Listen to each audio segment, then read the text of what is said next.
Hello everyone, this is Eric Regit 505. Okay, so I saw something that I decided to actually make a video about because I think that this is important and this is going out of control completely.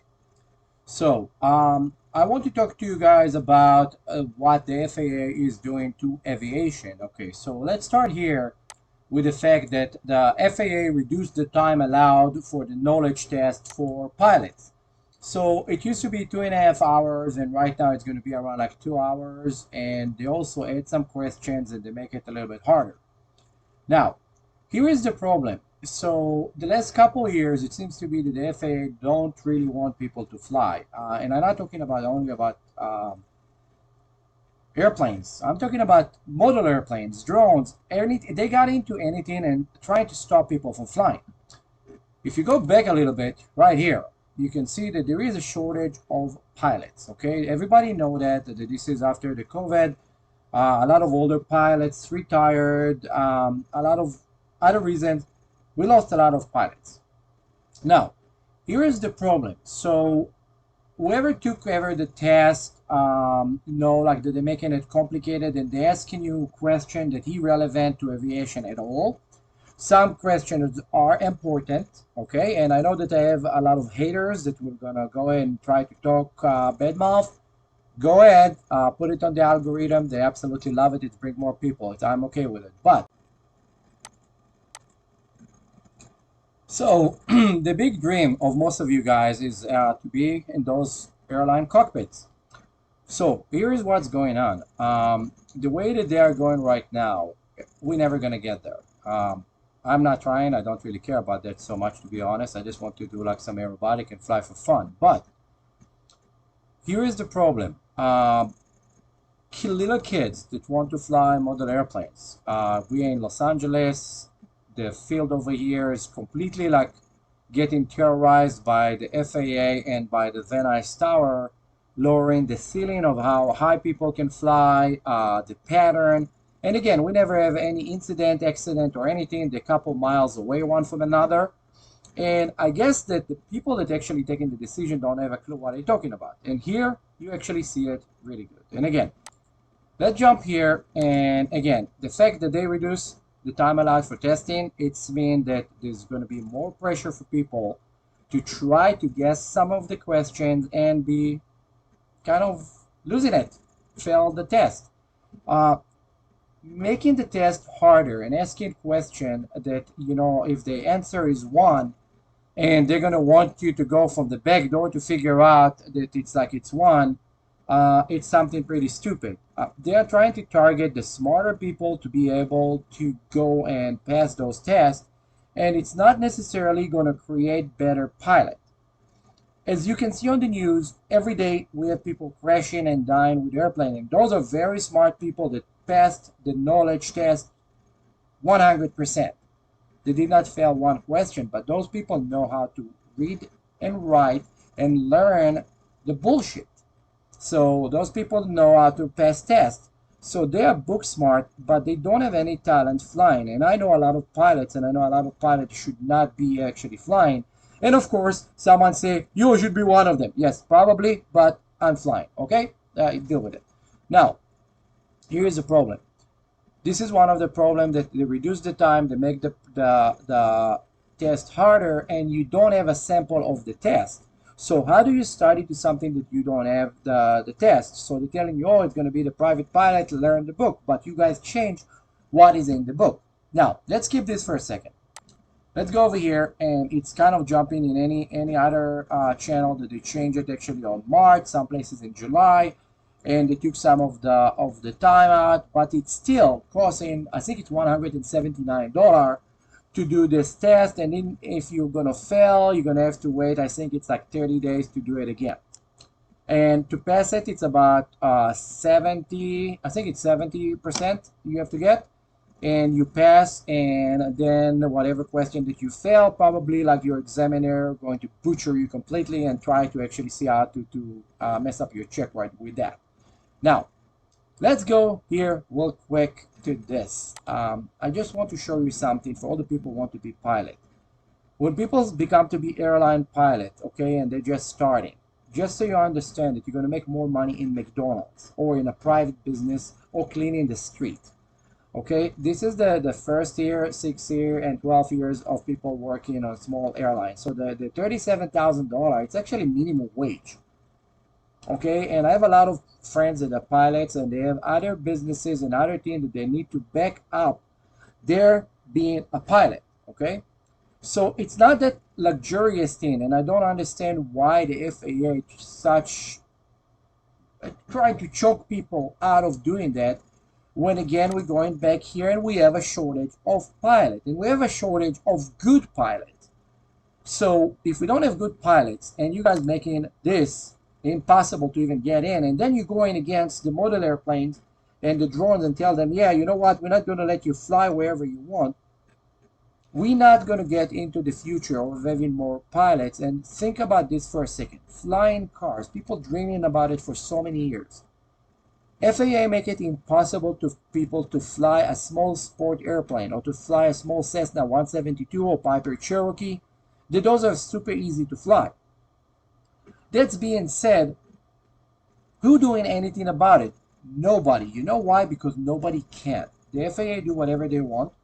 There's people that have a job that need to justify the job that they are doing, and they say, oh yeah, what are we going to do today? We don't have a job. People looking at what we're doing and we're doing nothing. Let's change the rules. Let's make it harder. Go and check online for test questions, and you will see that a lot of the system that you're actually getting tested on, it's a system that no longer exists. For example, VOR. Yes, you can still use VOR. Nobody using it, but you can still use it. Most people have cell phone. I'd say like 150% of the population, because everybody have more than one cell phone. Whenever you get into any airplane and look at any airplane, let's see actually here. Let's go where it was a picture of pilots in the airplane. They always have, you know, if it's an airliner, they have all the instrument, and you always see somewhere that they have like a small iPad or a cell phone that they're actually using more than the entire instrument that they have here on the picture. So, you know, you getting asked about steam system that don't work on VOR, that it's kind of like if you're too far, you're not going to know where it is. You need to know where the radial that you're going to go to the direction in order to find it eventually. When we are in 2023 and you have a GPS system, that yeah, the GPS system can fail, but more likely that the system that you're flying with, the older system that 60 years old, will fail way before that. So my question is let's open it for debate. And again, people that want to badmouth what I'm safe to say, okay, go ahead. It's normal. There is trolls everywhere, and I'm good with it. Why are they doing those changes? Why they actually reduce the time, add more questions? By the way, they added more questions. They changed everything, and they made it impossible actually to even know what is the material that you're going to be asked about. So you need to talk to people that actually did the test and to see more or less what is going on there. They did it in 2019, and before that, until 2019, you buy the prepware, and it was having all the questions. It was about, I think, almost like 1,000 or 500, something like this, 1,500 questions. And you know what you're going to get asked, you know the questions, and then, you know, they ask you about you know, what is the chord line of the airplane, or what is the relative wind, or navigation, or whatever, and you will know the answer, and you will know the right answer. Now, even if you know the right answer, they're going to try to make it that you think that you don't know the right answer, and make a tricky question with a tricky answer that is actually kind of the same answer that you answer, but with another word at the end that actually make you fail. So you have to pay attention first. For frequency, they usually love to put, like, let's say it's something, the frequency going to be 121.1, and they're going to put for you 112.1 and 1112.1. They try to put the numbers so close to one another that will cause you to fail. Also, you know, when you look at that V speed, so for the V speeds, this is the speeds that you will recognize on your airplane. So you have the VSO, the VS, you know, like you have like, okay, for example, wide arch is it's the flap extension, and you know that like you have to be in this wide arch in order to be able, wide arch, to start lowering your flap. You know that more than that, You're not supposed to, okay? You have the green arc, and then you have the yellow arc, so there's going to be like in a smooth air, and you have the never exceed speeds. And of course, when you look at this in the airplane and you do that every day, it will be easy. And when you fly it with your instructor, this will be easy. When you go and you look at a test and they're showing you and explaining what is everything, is very cool, and you remember that. But you will know when you look at this, you're gonna know, okay, the white arc over here, that it's right here, white arc, this is the flap extension, for example, okay? No, it's a VS1. This is where you can start. This is going to be the lower arc where you're going to start. We're going to have a stall speed. You're going to have the VFE. So they're trying to make it for as hard as possible. The V speeds, okay, you don't need, I don't think that you need to know V speeds, like the velocities. Is, oh, what is VSO? You don't need to know what is VSO. You need to look at the arch, and if you look at the arch and you know, okay, that this is going to be your stall speed, this is going to be, or where your beginning of extension of your flap, the maximum extension of the flap speed, speed on smooth air. You don't need to know, oh, what is VNO? Oh, what is this? What is this? Okay, what is the red line? Okay, so the red line, do not exceed speed. No, this is VNE. Don't call it VNE. It's actually, it's pretty stupid because it's actually, say, VNE red line, the white arc over here, okay? And you see that they're calling it the white arc when they're talking about those gauge. FAA will not ask you what is the white arc. They will ask you about what going to be the V speed for the flap extension. So they're trying to make it more complicated. And then when you go in talking about weather, that this is a subject that I cannot stand, you need to actually go and translate something that is already translated for you.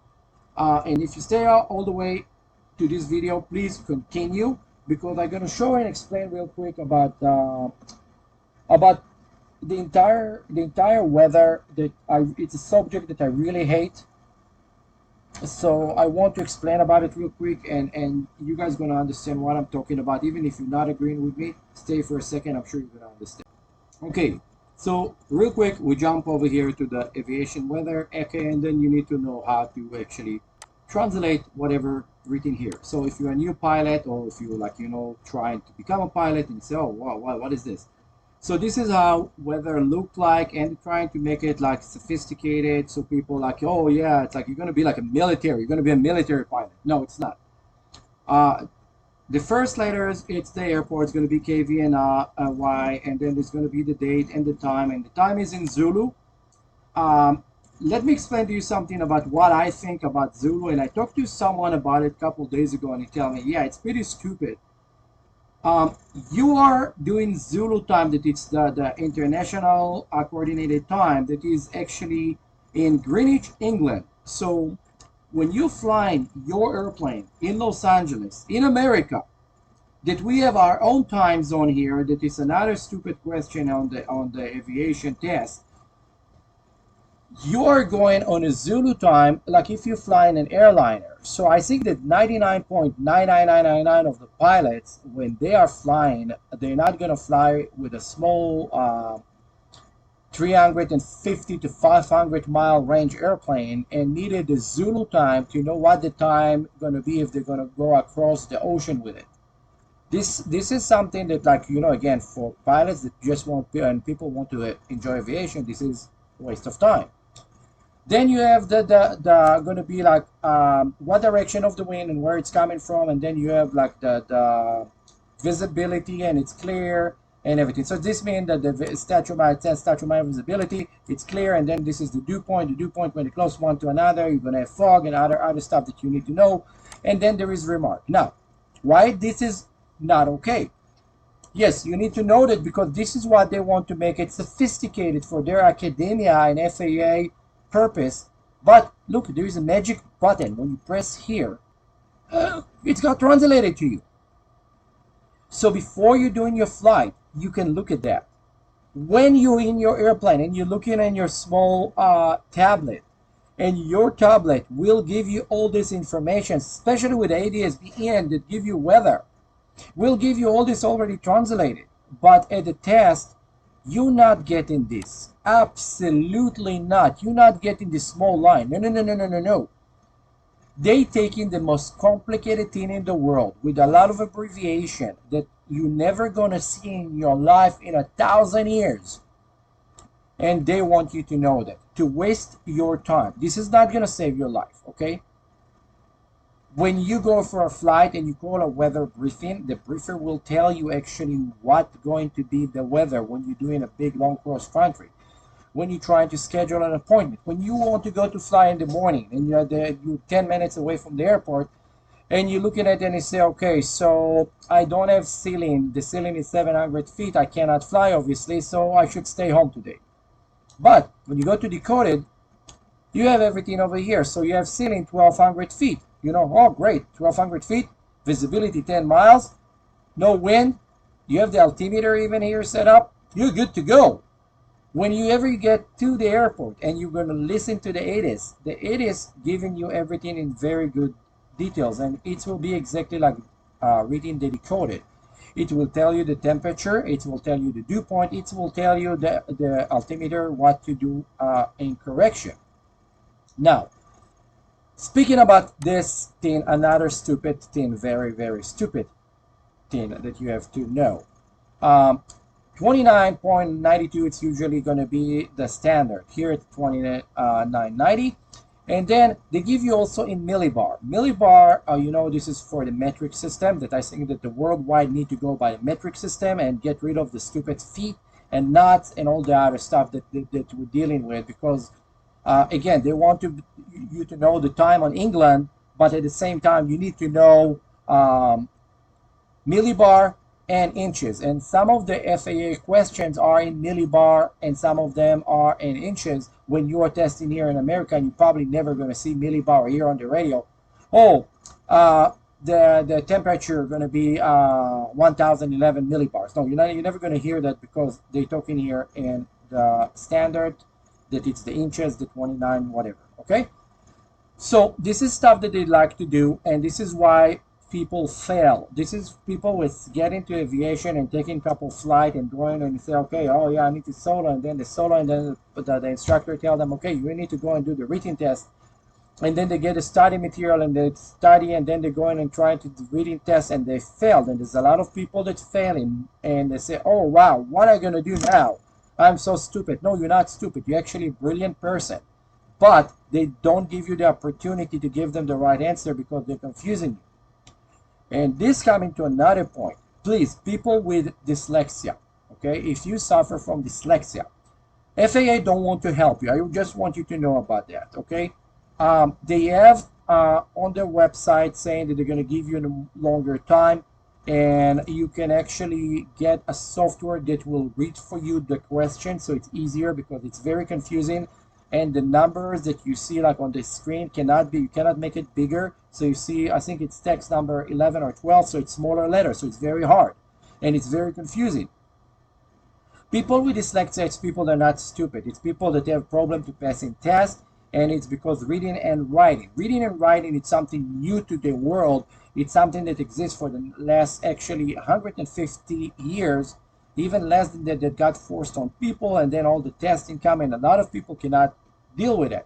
But it's not make them stupid. People with dyslexia actually brilliant people that can actually pass this test better than anybody, and probably work on the airplane better than anybody if needed, or whatever need to be done. They will solve the problem first. But whenever you toss stuff like that to them and tell them, okay, yeah, you can get this, but we want that, they will fail the test. And this is very, very sad that they are doing that, because a lot of good people that want to do the test and become pilot cannot do that. Okay, so this is very important. Now, the fact that they're changing the test and make it harder, I want to know the why, because it's not making the pilots better pilot. Simple as that. And let's go, where is it? Where there was this. Let's see. Yes, right here. That read this. Come on. Providing the safest and most efficient airspace system in the world. This is the FAA website. So far, those guys destroyed model aviation, destroyed drones, and now they are destroying the ability of people to become private pilots, not even work for a company, and this is kind of going out of control. We cannot do anything about it. You cannot, AOPA, all those places cannot do anything with it. It's like they don't have enough money to fight the government. Again, FAA do whatever they feel like it because they need to justify their job. I don't know if you ever get a ramp check. It means that they come into your airplane and they want to check stuff randomly to see what they can bust you on. A lot of time it's stuff that it's irrelevant and tell you, oh yeah, you have a GPS mount here and it's screwed on instead of Velcro. This is illegal. It's not in your weight and balance on your airplane and you're going to get in trouble for it, just so you know. So please write what you think in the comments. Even if you don't like what I say, it's your problem, but please, I want people to know about it. We need to see what we can do against it, because young people don't want to be pilots. The military, the Air Force have shortage of pilots because people don't want to do that anymore. People don't want to deal with those tests. People don't want to deal with all this material, with all these books. And then after you do everything, your gift going to be that you're going to starve in working for the first year at $37,000. And then, just so you understand, to be an airline pilot, you have to be a private pilot, you have to have commercial, you have to have commercial instrument, and then you have to do like the airline course. So you're looking at about spending $200,000 to get $37,000.